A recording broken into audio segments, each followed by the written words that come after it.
Assalamualaikum warahmatullahi wabarakatuh. Saya Christian Ariwijaya, mahasiswa Prodi Manajemen Universitas Cyber Asia. Nah, pada kali ini saya ada tugas untuk mata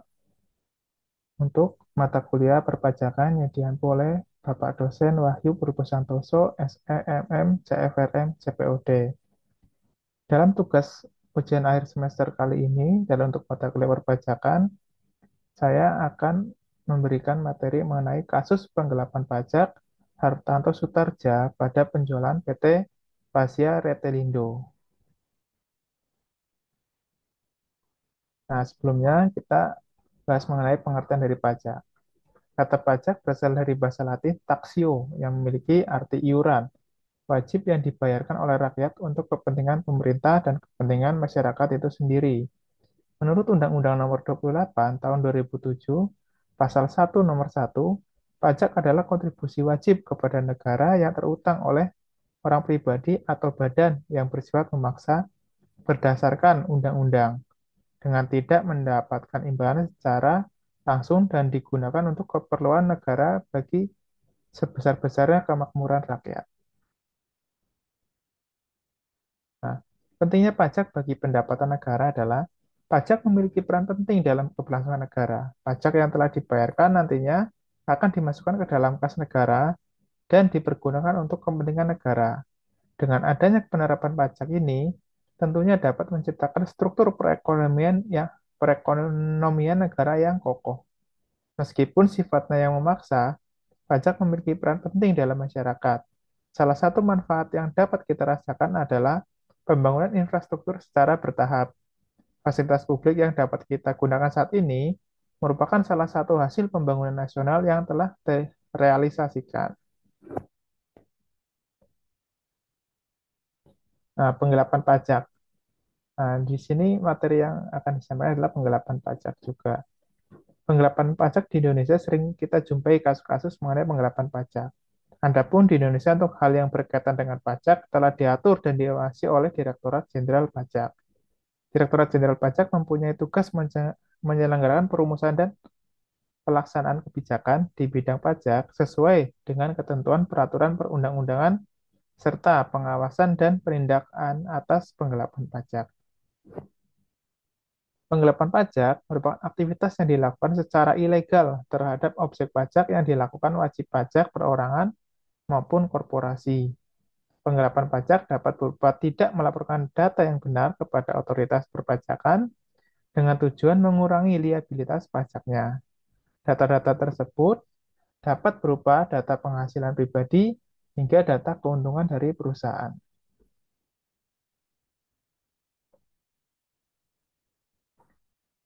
Contoh kasus penggelapan pajak pada PT Pasya Retelindo.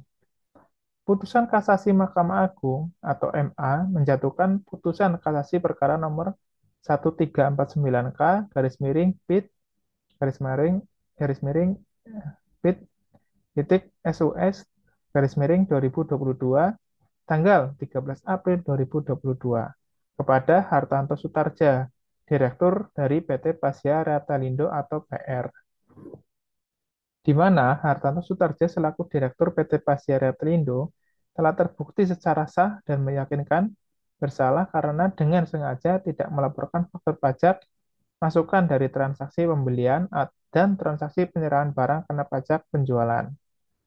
Sebagaimana dinyatakan Kepala Kejaksaan Negeri Jakarta Utara, Atang Pujianto SHMH, didampingi Kepala Saksi Intelijen atau Kasintel Aditya Rakatama, mengatakan, Direktur PT Pasya Retelindo telah dinyatakan terbukti bersalah melakukan tindak pidana perpajakan secara berlanjut. Putusan pidana penjara selama 2 tahun dan pidana denda sebesar 2 kali 146 miliar 65.272.557 rupiah atau senilai 292 miliar 130.540.114 rupiah jelas Atang, hari Selasa, tanggal 13 Desember tahun 2022. Hartanto Sutarja didakwa jaksa penuntut umum melakukan tindak pidana dengan sengaja menyampaikan surat pemberitahuan atau keterangan yang isinya tidak benar atau tidak lengkap sebagai dimaksud pada pasal 39 ayat 1 huruf D, JO pasal 43 Undang-Undang Nomor 6 Tahun 1983 tentang Ketentuan Umum dan Tata Cara Perpajakan. Jadi, eh, Hartanto Sutarja ini melakukan tindak pidana penggelapan pajak senilai 299.130.540.114 rupiah. Nah, adapun modus operandi kejahatan pajak memiliki banyak bentuk, termasuk manipulasi data keuangan, pembuatan tagihan pajak palsu, dan penyembunyian aset dan pendapatan. Cara-cara ini digunakan untuk mengurangi beban pajak atau mungkin menghindari pembayaran pajak sama sekali.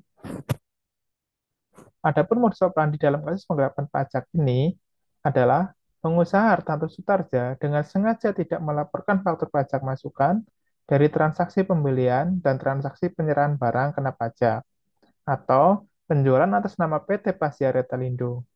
Dengan tanpa melaporkan faktur tersebut, PT Pasya Retelindo telah melakukan penggelapan pajak dan mengakibatkan kerugian negara akibat dari kegiatannya tersebut.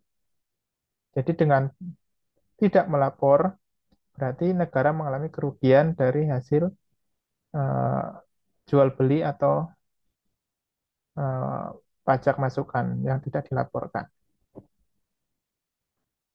Nah, setiap tindakan pasti ada konsekuensi dan dampak dari tindakan tersebut.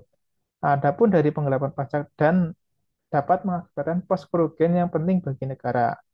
Hal ini dapat menyebabkan ketidakseimbangan anggaran dan belanja negara. Dengan ketidakseimbangan tersebut dapat menyebabkan keterlambatan pada pembangunan. Penggelapan pajak juga dapat mempengaruhi persaingan sehat antara pengusaha, sebab perusahaan yang melakukan penggelapan pajak dapat menekan biaya operasionalnya dengan lebih rendah. Dengan demikian, mereka dapat bersaing dengan perusahaan lain dalam hal penjualan produk. Penggelapan pajak juga dapat mengakibatkan ekonomi yang stagnan karena kurangnya niat pengusaha untuk mengembangkan usahanya.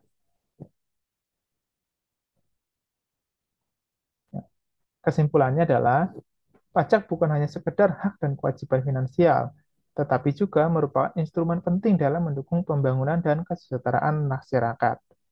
Melalui sistem perpajakan yang baik, pemerintah dapat mengumpulkan dana yang memadai untuk membiayai program pembangunan dan sosial yang bermanfaat bagi masyarakat secara luas. Dengan demikian, pajak dapat menjadi salah satu pilar utama dalam mewujudkan pembangunan yang berkelanjutan dan kesejahteraan masyarakat yang lebih baik.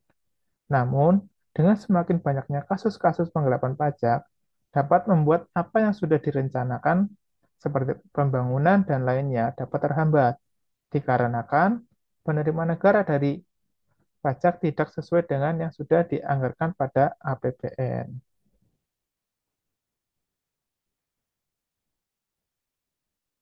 Demikian penjelasan dari saya untuk ujian akhir semester mata kuliah perpajakan.